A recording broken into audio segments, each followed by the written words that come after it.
बिस्मिल्लाहिर्रहमानिर्रहीम। अस्सलाम वालेकुम नाज़रीन, आप यूट्यूब चैनल देख रहे हैं। मैं इमरान खान हूँ। सबसे पहले तो इमरान खान साहब ने पोल खोल दिया, जो मामला उठाया गया, जो मामला बना, वहाँ पे जो जज साहब कह कर गए हैं उसके ऊपर कोई भी यकीन नहीं कर रहा था, बल्कि जो फ़ैसला आने वाला है 190 मिलियन पाउंड का, वो फ़ैसला आने से पहले ही मुतनाज़ हो गया। इसके ऊपर सब लोगों की यही राय है। देखिए, फ़ैसला पहले आ रहा था 23 तारीख को, फिर आ रहा था 6 तारीख को, फिर आ रहा था 13 तारीख को, अब आ रहा है 17 तारीख को। ये फैसला नहीं हो गया, रबड़ हो गया, उसको खींचते ही जा रहे हैं, खींचते ही जा रहे हैं। ऐसा तो नहीं हो सकता ना। जो फैसला लिखा हुआ है वो जज को सुना कर जाना था। अब इमरान खान साहब ने जो पोल खोला वो मैं आपको बता देता हूँ। ये फैसल चौधरी साहब गए थे इमरान खान साहब को मिलने के लिए, और दो इम्पॉर्टेंट चीज़ें हैं। एक तो इसमें नवाज शरीफ साहब फंसते हैं और जरदारी साहब भी फंसते हैं अगर ये फैसला आता है। यानी हुकूमत इसमें भी फंसी हुई है कि अगर ये फैसला दे दिया तो इमरान खान तो कल कलाम को निकल जाएंगे इसमें, लेकिन इसी मामले की इसी इंक्वायरी में आसिफ अली जरदारी और नवाज शरीफ फंस जाएंगे और वो जवाब देते फिरेंगे कि अब हम इसमें से निकलें कैसे। उनके लिए बड़ी मुश्किलात पैदा हो जाएंगी। पहले देखते हैं फैसल चौधरी ने बताया क्या। उन्होंने कहा जी कि हसन नवाज ने 9 अरब की प्रॉपर्टी 18 अरब में कैसे बेची। ये मैंने आपको बताया था ना कि मलिक रियाज के साहबजादे की एक कंपनी थी वहाँ पे बरतानिया में, उस कंपनी के अंदर ये पैसा था और वहाँ पे हसन नवाज जो है उससे प्रॉपर्टी खरीदी गई थी और ये ज़्यादा पैसों पर खरीदी गई थी। और जब ज़्यादा पैसों में प्रॉपर्टी खरीदी गई तो उनके कान खड़े हो गए जो वहाँ की इंतज़ामिया है। तो नेशनल क्राइम एजेंसी जो है NCA, उसने तहकीकात की, जनाब इतनी महंगी प्रॉपर्टी ये क्यों ले रहे हैं। तो उन्होंने कहा जी ये मशकूक ट्रांजैक्शंस हैं, जिसके बाद ये पैसा सील हो गया, वहाँ पे मुंजमद हो गया, फ्रीज हो गया। और फिर मलिक रियाज साहब ने वहाँ पे कहा जी पैसा हम पाकिस्तान ले जाते हैं वापस। तो इस पर उन्होंने कहा जी आप अपनी गवर्नमेंट से, हम आपकी गवर्नमेंट से रब्ता कर लेते हैं। गवर्नमेंट से रब्ता किया तो फिर पैसा वापस आ गया। अब मामला शुरू होता है कि 9 अरब की प्रॉपर्टी 18 अरब में कैसे बेची हसन नवाज ने मलिक रियाज के साहबजादे की कंपनी को। यह है जनाब बुनियादी सवाल, जिसका जवाब फिर नवाज शरीफ को देना पड़ेगा। मामला तो यहां से शुरू होगा ना। उन्होंने कहा जी कि इमरान खान ने गुज़िश्ता रोज़ एहतसाब अदालत के जज की जानिब से लगाए गए इल्ज़ामात का जवाब दिया है। इमरान खान ने कहा है कि जेल में कभी कभार 11:30 बजे से पहले ट्रायल शुरू नहीं होता। इमरान खान ने बताया कि सुबह 9 बजे एक मैसेज आया कि जज साहब आए हुए हैं। इमरान खान साहब ने पूछा कि क्या मेरे वकील आ गए, जवाब मिला नहीं आए। फिर इमरान खान साहब ने पूछा मीडिया वाले आ गए, तो जवाब मिला नहीं आए। तो इमरान खान साहब ने कहा कि जब मेरे वकला आएंगे तो मुझे पैगाम दे दीजिएगा, मैं आ जाऊंगा।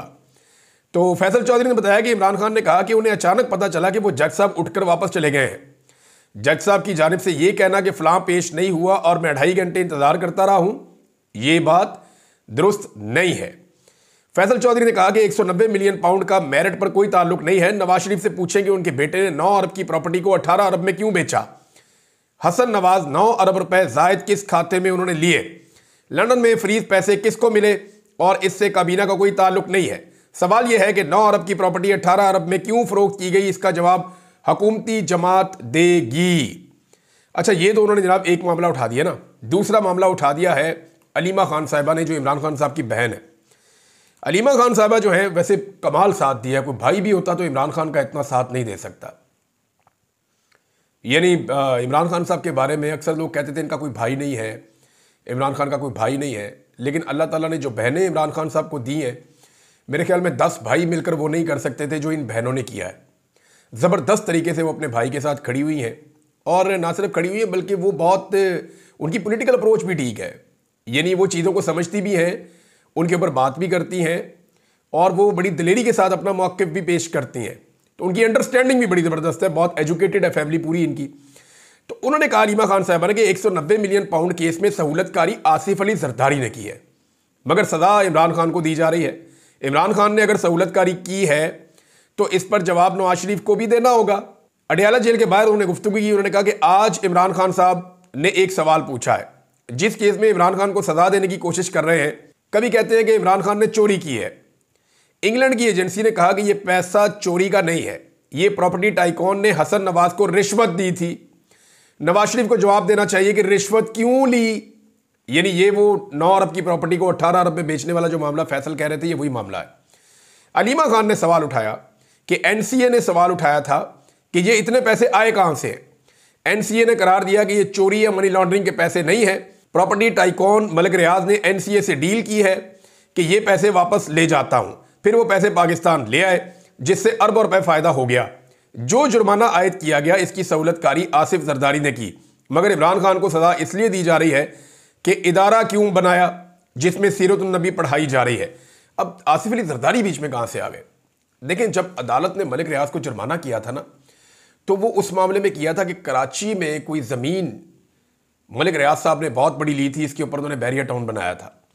वहां पे सुप्रीम कोर्ट ने कहा जी कि ये वो रेट नहीं है जिस पे होनी चाहिए थी, और वो जो सहूलतकारी है वो आसिफ अली जरदारी ने की हुई थी। तो इस हमाम में सारे ही नंगे हैं। मैं आपको बार बार कहता हूं कि जिस दिन मलिक रियाज साहब बोले ना, या मलिक रियाज ने जुबान खोली जिस दिन, उस दिन बड़े बड़ों की कांपे टांग जाएंगी। मलिक रियाज से वो बंदे मुस्तफीद हुए कि आप सोच भी नहीं सकते। बेशुमार लोग जो है वो ओहदों पे बैठे हुए, बेशुमार लोग जो है वो अपनी सरकारी नौकरियों पे कुर्सियों पे बैठे हुए मुस्तफीद हो गए मलिक रियाज से।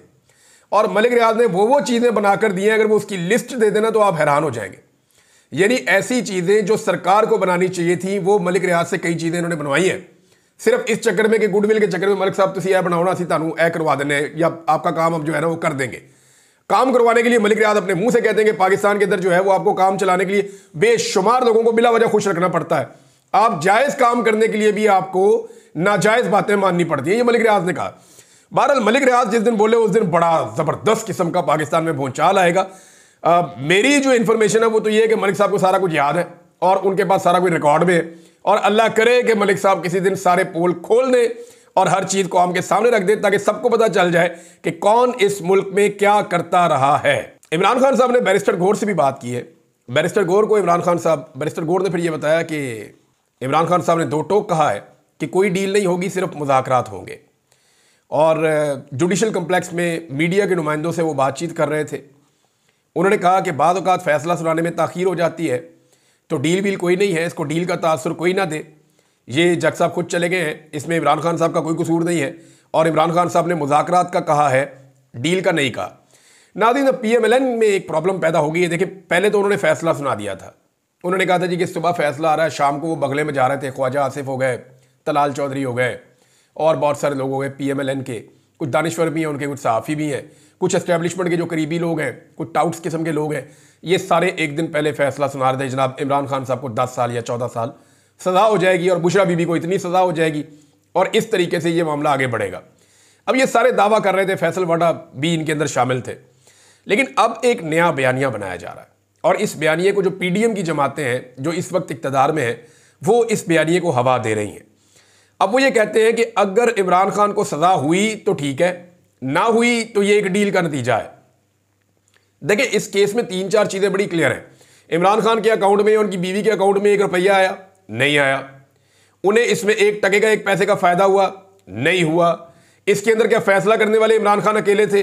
जी बिल्कुल नहीं थे। इन दोनों चीज़ों को आप इकट्ठा कैसे कर सकते हैं? जिस चीज़ को आप जोड़ रहे हैं वो पहले हुई है, यूनिवर्सिटी वाला मामला, और ये वाला बाद में आया। तो ये बहुत सारे ऐसे सवाल आते हैं जिनके जवाब नहीं है। अगर मेरिट के ऊपर आप जाएंगे तो इख्तियारात का इस्तेमाल देखें गलत होता है पाकिस्तान में। हो सकता है इमरान खान साहब ने इस केस में इख्तियारात का गलत इस्तेमाल किया हो, लेकिन ये केस अदालत में उस तरीके से साबित नहीं हो सकता। और अगर इसके अंदर अकेले इमरान खान को फिक्स करने की कोशिश की जाएगी तो ये मुमकिन नहीं है। इसमें नवाज शरीफ, आसिफ अली जरदारी, इमरान खान साहब की काबीना के बाकी लोग और बेशुमार लटरम पटरम सारे इसमें फिक्स होंगे। मलिक रियाज साहब को भी इसमें फिक्स करना पड़ेगा। तो अकेला इमरान खान को सिंगल आउट करके आप कर नहीं सकते। तो उसूलन ये मामला अगर सुप्रीम कोर्ट ऑफ पाकिस्तान में या हाई कोर्ट में गया बाद में, तो वहां पे बाकी सारों के भी केस खुल जाएंगे और मामला इस लेवल तक खुल जाएंगे कि पाकिस्तान में बहुत गंद उछलेगा। जेल के अंदर होने वाला ट्रायल जो था वो कंट्रोल्ड इन्वायरमेंट में था। जब हाई कोर्ट के अंदर इस केस का ट्रायल होगा तो बहुत सारी चीजें और बहुत सारी बातें खुलेंगी, जो मुझे नहीं लगता कि ये रियासत खोलने का रिस्क लेगी। लिहाजा इमरान खान साहब को सजा होने के इम्कानात अगर आप कानून के मुताबिक देखें तो कम है, लेकिन अगर आप ट्रैक रिकॉर्ड देखें कि जेल के अंदर जो भी केस होता है उसमें इमरान खान साहब को सजा ही होती है, तो फिर तो इमरान खान साहब को सजा होनी चाहिए। लेकिन अब नून लीग ने जो नया बयानिया बनाना शुरू किया है वो ये है कि अगर सजा ना हुई तो ये डील का नतीजा है। कुछ नून लीगी रहनुमाओं ने, दानिश्वरों ने और वजीफाखोरों ने हल्का हल्का गुर्राना शुरू कर दिया है कि अगर इमरान खान को इंसाफ मिला या एस्टेब्लिशमेंट ने इमरान खान पे सख्तियां कम की तो फिर हम एस्टेब्लिशमेंट को पै जाएंगे। एस्टेब्लिशमेंट ने भी इमरान खान साहब को छेड़ के जो है ना वो एक तारीखी नौइयत का जुआ खेल लिया है, एक तारीखी नौइयत का पंगा ले लिया है यानी सारे करप्ट हुक्मरानों को और रवायती सियासतदानों को और जितने वो खानदानी सियासतदान थे उन सारों को इकट्ठा करके एस्टेब्लिशमेंट उनकी कहानी हो गई है। अगर आपको ये पता है किसी का काना हो जाना तो आपको इसका आइडिया होगा कि आप अपने राज दे देते हैं या आप अपनी कमजोरी उनके हाथ में दे देते हैं। इसका सिंपल मतलब ये है, वरना ये बड़ी लंबी मैं आपको इसकी वो दे सकता हूं, लेकिन बहरहाल मामला ये है कि एस्टेब्लिशमेंट जो है वो इन जमातों की कहानी हो गई है जो इस वक्त इक्तदार में बैठी हुई है या इक्तदार के वैसे ही बगैर बैठे मजे ले रही हैं। अब इनके पास कोई रास्ता नहीं बचा, तो इनका जो आलमी सहारा था वाहिद, वो जो बाइडन था, वो सहारा भी इनसे छिन गया, वो इलेक्शन हार गया बिल्कुल तवक्को के बरक्स। अब लड़ाई से अगर ये बाहर निकलते हैं तो पीडीएम की जमातें गालियां देना शुरू कर देगी और उसकी वो वार्म अप मैच भी कर रहे हैं।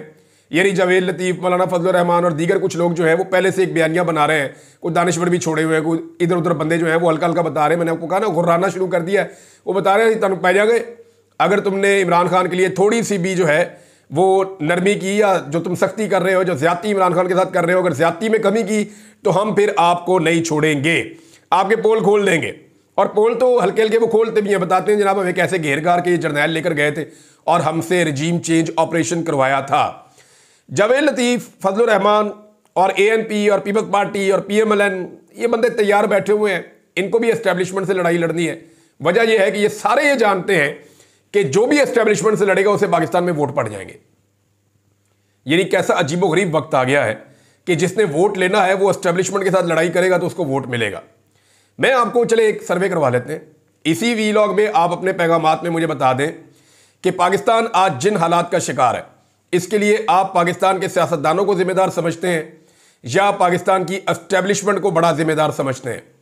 और इसी पे एक मैं एक्स के ऊपर या ट्विटर के ऊपर एक मैं सर्वे भी करवा लेता हूं जो अगले वीलॉग में आपके साथ मैं शेयर कर लूंगा, जिसमें भी पता चल जाएगा कि लोग क्या सोचते हैं कि पाकिस्तान के जो बहरान है या जो हालात हैं उनके लिए जिम्मेदार पाकिस्तानी सियासतदान है या एस्टेब्लिशमेंट है। बैरिस्टर सैफ ये खैबर पख्तूनख्वा हुकूमत के मोहसिन नकवी हैं और ये वेल अवेयर्ड आदमी है, इनको पता है चीज़ों का। मैं इनकी इस खबर की तस्दीक भी करता हूँ।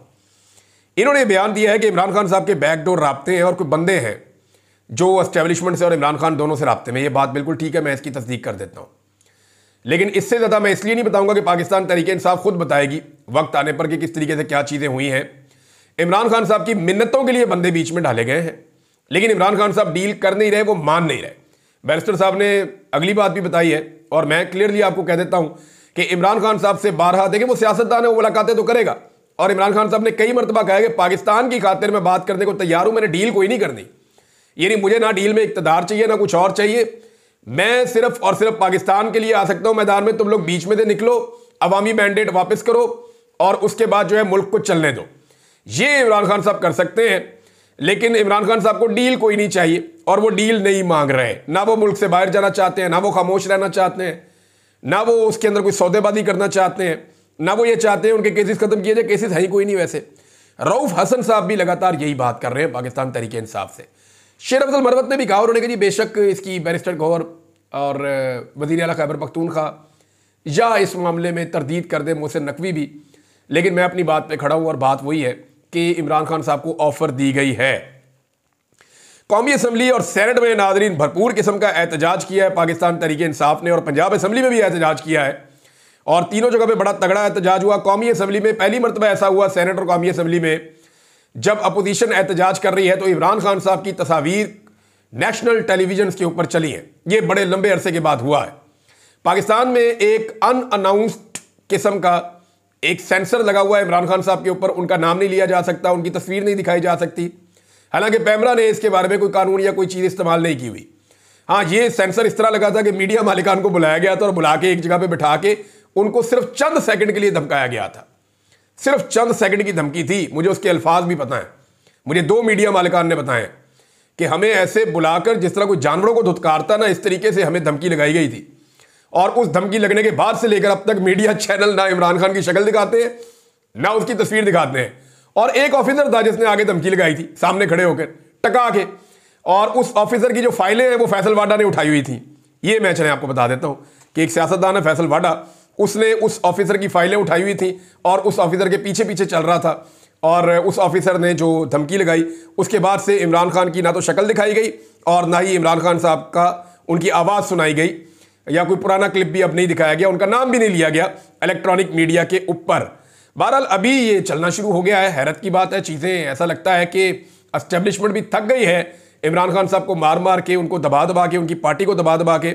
तो कौमी असम्बली में जनाब गोली क्यों चलाई, ये आवाज़ आई, बार बार पूछा गया। दूसरा, इमरान खान को रिहा करो।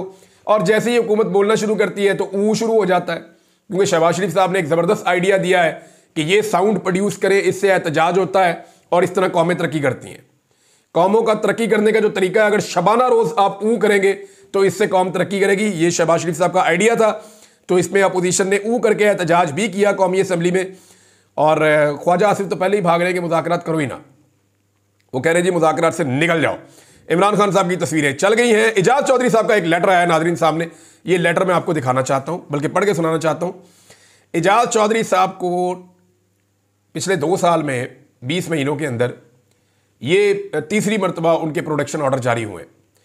एक मरतबा जी राजा परवेज़ अशरफ ने जारी किए थे, एक दफ़ा जो डिप्टी चेयरमैन सेनेट था मिर्ज़ा अफरीदी उसने जारी किए थे, फिर यूसुफ रज़ा गिलानी साहब ने अब जारी कर दिए। ये 3 मरतबा ये जारी हुए हैं एजाज चौधरी साहब के प्रोडक्शन ऑर्डर, लेकिन उन्हें पेश नहीं होने दिया गया। यानी इस्लामाबाद पुलिस गई थी एजाज चौधरी साहब को लेने के लिए, बाकायदा वैन लेकर कि एजाज चौधरी साहब को ले जाएंगे और ले जाके जब तक सेनेट का सेशन चलेगा ये इस्लामाबाद में रहेंगे और सेनेट का जो सेशन है उसको अटेंड करेंगे, वहाँ तकरीर करेंगे। लेकिन एजाज चौधरी साहब ने भी डील नहीं की हुई। सबको पता है जब वो सेनेट में आएंगे तो क्या तकरीर करेंगे और किस तरीके से बात करेंगे और बयानियों को कैसे बलडोज करेंगे। लिहाजा जनाब एजाज चौधरी साहब को पंजाब हुकूमत ने देने से इनकार कर दिया। अब ये सवाल सुबह पूछा गया मीडिया की जानिब से यूसुफ रज़ा गिलानी से, शिबली फराज उनके पीछे खड़े हुए थे। तो सवाल पूछा गया जनाब आप ताकतवर हैं या जो कोट लखपत जेल का सुपरिटेंडेंट है वो ताकतवर है, यानी चेयरमैन सेनेट ताकतवर है या सुपरिटेंडेंट जेल जो है कोट लखपत का वो ताकतवर है। तो वो आए बाएं शाएं कर रहे थे, उनको भी आइडिया था कि ये कौन रोक रहा है, कैसे रुक रहा है। और इस वक्त गिलानी साहब अपने हालात ख़राब करना नहीं चाहते, तो गिलानी साहब ने अपने हालात ख़राब करने से गुरेज किया और ये मामला चला गया सेनेट के अंदर। वहाँ पे एजाज चौधरी साहब की और इमरान खान साहब की तस्वीर थी और वहाँ पे रोला था और बहुत शोर मचा, इसके ऊपर बहुत आवाज़ उठाई गई। एजाज चौधरी साहब का लेटर आप सुन लीजिए। उन्होंने कहा जी मुझे हवालाती के तौर पर जेल में कैद हुए 20 माह हो गए। इन महीनों में 3 मरतबा मेरे सेनेट के प्रोडक्शन ऑर्डर जारी किए गए हैं। पहली मरतबा मई 2023 में राजा परवेज़ अशरफ साहब के ज़रिए, दूसरी मरतबा 2024 में मार्च में कायम मकाम चेयरमैन सेनेट मिर्ज़ा अफरीदी के ज़रिए और अब जनवरी 2025 में यूसुफ रज़ा गिलानी के ज़रिए।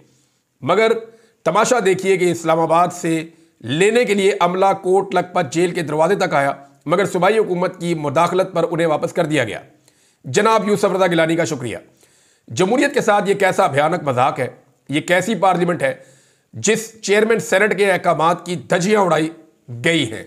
यानी चेयरमैन सेनेट के अहकामात की धज्जियाँ उड़ा दी गई हैं। आगे 3 मरतबा उन्होंने क्वेश्चन मार्क लगाया।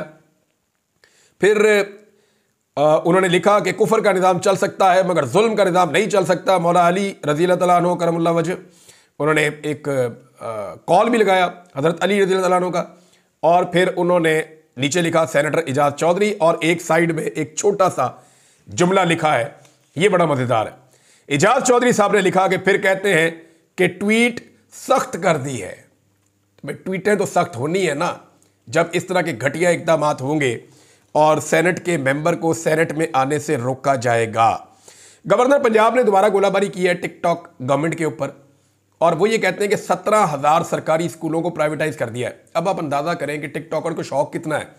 जो सरकारी स्कूल है उनको प्राइवेटाइज कर रहे हैं ताकि तालीम के ऊपर खर्चा कम से कम हो।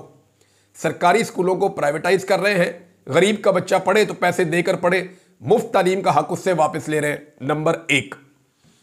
नंबर 2, आप इनकी कार्रवाई चेक करें कि साथ में तालीमी इदारों के दौरे भी कर रहे हैं और वहां पे कंट्रोल्ड इन्वायरमेंट के अंदर जाली मकबूलियत के ड्रामे भी रचाए जा रहे हैं। ये ड्रामा खुल जाएगा किसी दिन, अभी आप देखते जाइए जिस तरह ये कर रहे हैं। अभी तो क्योंकि डीसी का बेचारे का बड़ा बुरा हाल होता है, कमिश्नर का बहुत बुरा हाल होता है, वहाँ का जो डीपीओ है वो बेचारा फंसा हुआ होता है, एसपी फंसा हुआ होता है, पूरी की पूरी ब्यूरोक्रेसी पुलिस जितना एजुकेशन डिपार्टमेंट है सबका बेड़ा गर्क हो जाता है। वो को पटवारी पकड़ के बिठाते हैं, को किसको पकड़ के बिठाते हैं, वो बच्चे ढूंढ ढूंढ के ला के वहाँ पे यूनिवर्सिटी में इकट्ठे करते हैं। उसके बाद जनाब बाद में हुक्म होता है कि जैसे ही मैडम नीचे उतरे तो सारों ने इकट्ठे हो जाना है, और जैसे ही सबने इकट्ठे होना है तो दूर से एक ऐसे करके कैमरा लहराएगा। तो वो बड़ा तरीके से कर रहे हैं, प्रोडक्शन का बंदा हूँ, मुझे आइडिया है कि ये चीज़ें कैसे की जाती हैं। तो मैं 20 साल से इस धंधे में हूँ, यही काम कर रहा हूँ मीडिया का, तो मुझे पता है कि ये कैसे किया जाता है। बहरहाल ये खेल हमने पहले भी बड़े खेलते हुए लोगों को देखा है, ये अब खेल रहे हैं, लेकिन जब ये पब्लिक में जाएंगे स्पेशली वोट लेने के लिए तो इनको लग पता जाएगा। मरीम नवाज ने गुज़िश्ता दिन कहा था कि जनाब आपकी मोहब्बतें अगर 5 साल मिलती रही तो 5 साल में मैं काम करूंगी। एक तो हुकूमत ही जाली है, पहले जाओ जाके इलेक्शन लड़ो, इलेक्शन लड़के इक़्तिदार में आओ, अगर अवाम वोट डाले और फिर आपका हक बनता है कि आप अवाम की खिदमत करें। आपका तो हक ही नहीं बनता कि आप अवाम की खिदमत करें, क्योंकि आपको तो लोगों ने रिजेक्ट कर दिया है, नंबर 1। और नंबर 2 बात यह है कि मोहब्बतें तो आपको पाकिस्तानी अवाम ने दी नहीं। मोहब्बतें जहां से आपको मिली हैं जाली फार्म 47 की सूरत में, वहां से मोहब्बतों की एक शर्त है जिसके ऊपर आपको कायम रहना पड़ेगा। बस जूते पॉलिश नहीं रुकने चाहिए और रफ्तार में कमी नहीं होनी चाहिए। टका के जूते पॉलिश करें, ये 5 साल के आपको 50 साल मोहब्बतें मिलेंगी, बस जूते पॉलिश करें। लेकिन अब एक और प्रॉब्लम पैदा हो गया ना, जिनके आप जूते पॉलिश कर रहे हैं वो बेचारे खुद प्रॉब्लम में आ गए हैं, और वो इतनी प्रॉब्लम में आ गए हैं कि वो ये सोच रहे हैं कि गंदे जूते ही ठीक है, इससे बेहतर है। तो नाज़रीन अभी कुछ और चीज़ें शेयर करता हूँ अगले वीलॉग में। अब तक के लिए इतना ही। लेकिन शुएब शाहीन साहब आजकल बहुत बरस रहे हैं। उन्होंने कहा जी अर्दली हुकूमत ने तबाही फेर दी है और इकॉनमी का और मुल्क का बेड़ा गर्क कर दिया है। शुएब शाहीन साहब बहुत निकल कर बयान दे रहे हैं, फिर इसके ऊपर हम बाद में बात करेंगे। अब तक के लिए इतने, अपना ख्याल रखिएगा, अपने चैनल का भी। अल्लाह हाफ़िज़।